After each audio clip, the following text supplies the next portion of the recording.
మనం నమ్మచ్చు ఆయన జీవాధిపతి అందుచేత ఇక్కడ అదే విషయాన్ని చెప్తూ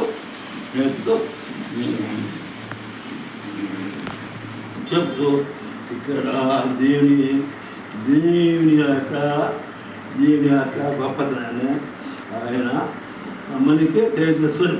అందుచేత ఆ దేవదేవుడైన ప్రభుని మనం ఆశ్రయిస్తే అక్కడ ఆయన మనకి ఏదైనా ఇస్తాడు. అందుచేత మునీశ్వరుడు గురించి చెప్పాడు. ఇంట్లో ఉంది మునీశ్వరుడు గురించి చెప్పాడు. అయితే ఇస్తాను లేనందువల్ల దేవుడు అని గురించి ఏం మాట్లాడుతున్నాడు అనేది వినగల. మీరు కూడా ఇద్దరు సరైన మహాదినోద్ద కూర్చున్నట్టయితే ఆయన మీకు బిడ్డను ఇస్తాడనే మాట నమ్మలైనట్టయితే నమ్మలైనట్టయితే దేవుడు మనకే అడుగుతాడు. అందుచేత విశ్వాసం ఉన్నదా అనేది విశ్వాసం ఉన్నదా?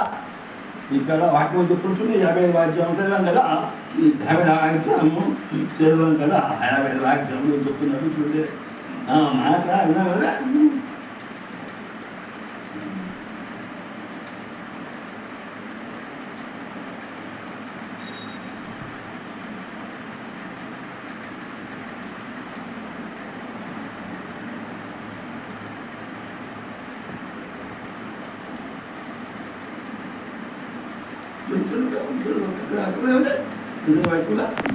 వర్షములు ఇవ్వమను ఆకాశములు వచ్చే అక్కడికి చక్క 50 మందిక భూమిని కలిపి ఇటువంటి విత్తనమును బుద్ధివానికి ఆహారమును కొట్టక చీకరిచ్చే విధులు చేయను అలాగే ఆ నోటి నుండి వచ్చే వాక్యము నేను నోటి నుంచి వాక్యం ఉన్నాను అన్నాడు. ఎవరు నోటి నుంచి వచ్చిన వాక్యమా?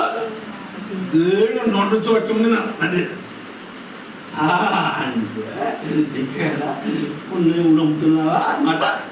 దేవుడు మాట నిజమవుతుంది నమ్ముతున్నావా?